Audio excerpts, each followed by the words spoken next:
motivated team, and to some degree they're an untalented team. I say untalented because they're untalented at positions that really matter. Left tackle, defensive back, and quarterback. They're hamstrung because they have a ton of playmakers, but they don't have a quarterback to get the ball to all of these playmakers. So all of these playmakers are rendered useless on the outside. We talk about the Cowboys' talent, but the receivers can't pass the ball to themselves. So I say undisciplined, unmotivated, to a degree untalented.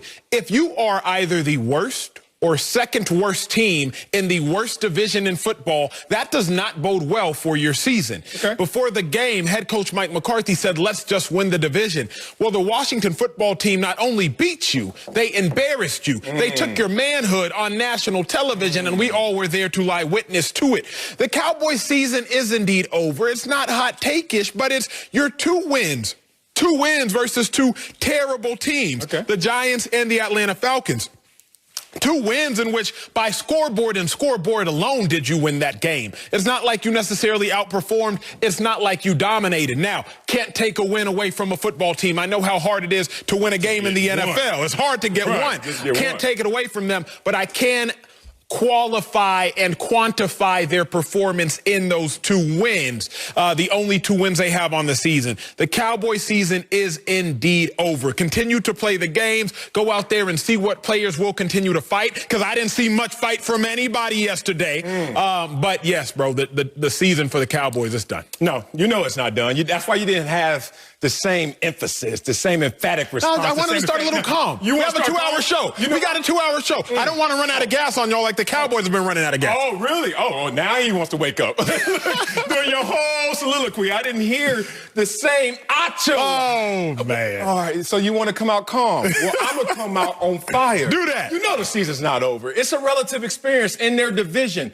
Amazing. We're looking at a team right now that is the Dallas Cowboys, who are sitting there only a half a game out of first place. So when you say your season is over, you're not being literal, because we could still win this division. Don't we play the Philadelphia Eagles going forward a couple times? Yes, we do. So they can easily make up this distance. But let's talk about why there's a distance to make up in the first place.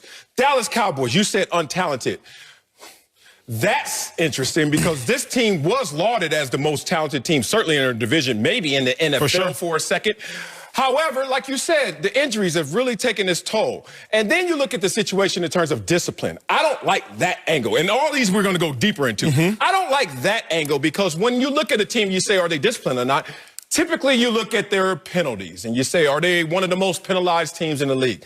The Dallas Cowboys are tied for 5th. But let's look at the teams that are worse than the Dallas Cowboys. Yeah, get your Google on, boy. You know who's the worst team in terms of penalties this year? Most penalized team? Arizona Cardinals. Oh, they look kind of good. Did they just beat an undefeated team? Yes, they did. You know who else is in the top 5 worse than the Dallas Cowboys? Buffalo Bills. They look pretty good. What about the Tampa Bay Bucks? Oh, so the correlation between discipline, penalties, and lack of coaching, I don't buy that, and I'm not buying it by the numbers this year. Let's look at this team as a team that is trying to figure itself out. One, there is no continuity in the coaching staff and what they have now at quarterback, or is now offensively. Let's just be real about that. That's fair. 2, there's no continuity on the front line in terms of the offensive line because of all the injuries. And 3, they've lost their greatest leader. Not just on the field, Dak Prescott, who led them to the #1 offense, the #1 pass offense before he was injured. Let's talk about the fact that there's a void in this locker room. Let's talk about there's a void on the field, intangibles that Dak Prescott made up for both sides of the football, not just offensively and not just at the quarterback position. You add all that up, how can the season be over? Because we're still in striking distance at first place, and we're still the Dallas Cowboys figuring it out on the fly and not too far removed from being They might be in striking distance, but to use the boxing reference, their jab does not have enough reach. The season is over, Marcellus, because they're not going to make the necessary coaching changes. They can't make the necessary coaching changes. There is a saying, a picture's worth 1,000 words. So rather than using these words, I can show you not just in picture form, but in video form. Your boy's headed to the big board.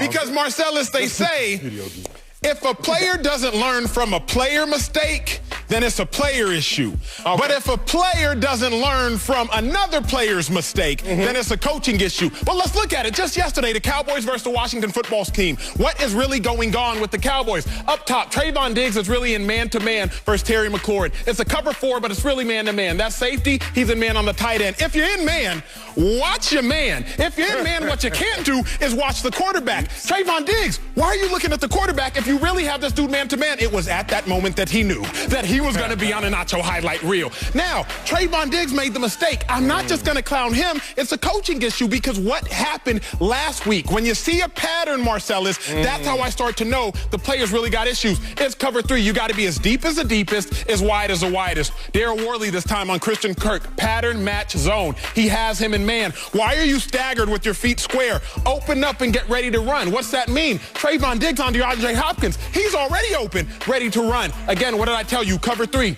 Deep is the deepest, wide is the widest. Trayvon Diggs is deep.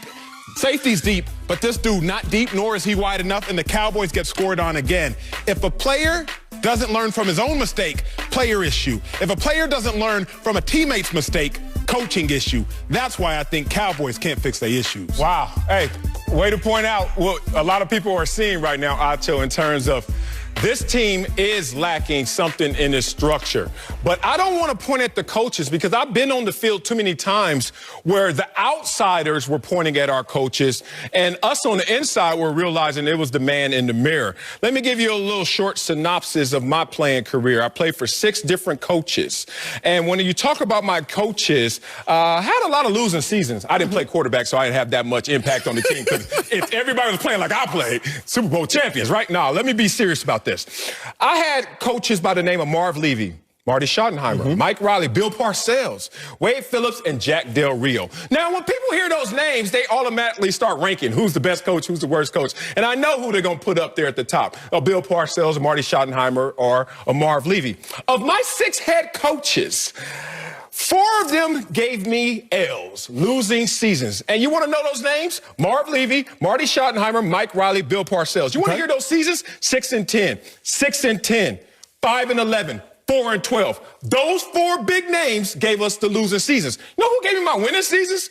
Wade Phillips and Jack Del Rio, 12-4. All right, Jack, 11-5, 10-6. Those are the other guys. Here's my point. What's your point? My point is this. You went to the board, did a good job of pointing out how players were not in the right situation in terms of their discipline, mindset, or maybe even in scheme. But I want to sit there and push back and say, it's not so much that you're being out-coached. You're being outperformed. It's not so much you're being out-coached. You're being out-executed. We get on here all the time. Yep. And if we mess up, when we mess up, we can't look at our producers because a lot of times we're giving the right opportunity and the right platform to do the right thing. However, the discipline comes on the individual. It doesn't come on the collective, and it certainly doesn't come on the coach. Of all my errors and my losing seasons, I couldn't look outside, had to look inside. Here's my issue, and this is why I don't think the Cowboys can repair their current issues. It is because, Marcellus, there are 11 players on defense at one time. Yeah. If the players continue to not be coached to not make or fix a mistake that someone else makes, you're going to see 11 of the exact same mistakes. Hyperbole to a degree, sure, but there are 5 defensive backs on the field at a time. Are you going to give up 5 deep balls until you finally each figure out, let me learn from my mistake? To use your example of us coming up here on air, if you one day mess up a read, then the next day you might not mess it up because you messed it up. But if I don't realize, based on someone telling me, hey, Acho, learn from what Marcellus did, then I will make the same mistake. That's what we're seeing in Dallas. Yesterday, you give up another big ball, another X play. Trayvon Diggs isn't going to give up another deep pass again in the near future, more than likely. But you know who else might? The next corner, the next safety, the other safety, because the Cowboys coaches are not instilling what needs to be instilled. Marcellus, when I was in Philly, we had the number 2, number 1, and number 3 special teams the 3 years I was there. All right. My special teams coordinator at the beginning of every Monday, after the Sunday games, the beginning of Monday, we would look around the league, and he would show us the mistakes made by every special teams unit around the league. He might say, hey, guys, did you see this onside kick? Let's prepare for it. Did you see this bobbled snap on the field goal special teams unit? Let's prepare for it. Because we were going to learn from mistakes, not only that we made, but mistakes being made from around the league. The Cowboys defense, the Cowboys team, they're not even even learning from the mistakes they're making within their own house. For that reason, I'm like, how can you salvage this? Well, this is how you salvage it, is someone being accountable that has leadership on this roster. Someone that people believe in that can inspire others, because they lost that in Dak Prescott. Just the gap, just the disparity of this offense from what Dak Prescott was doing with this same offense versus what Andy Dalton was able not to do with this same offense proves it's not about the coaching, because they both had the same coach. It's about the talent. To show you that in literal livable form right now, because we're not going to see Dak anymore this season, what about Ezekiel Elliott? Interesting. He has 2 100-yard rushing games over his past 15 games. He's only played 7 with Mike McCarthy. So what about the other 8, Zeke? Oh, you going to blame another coach? Or are you going to start to realize what I'm saying? Look in the mirror. Or, not just me, Leighton Vander Esch said this, quote, has nothing to do with scheme, our issues. Acho, I've been on too many losing teams. I told you all the names. It's not about the scheme. It's not about, oh, if you're reinstilling or you're trying to create new habits or not.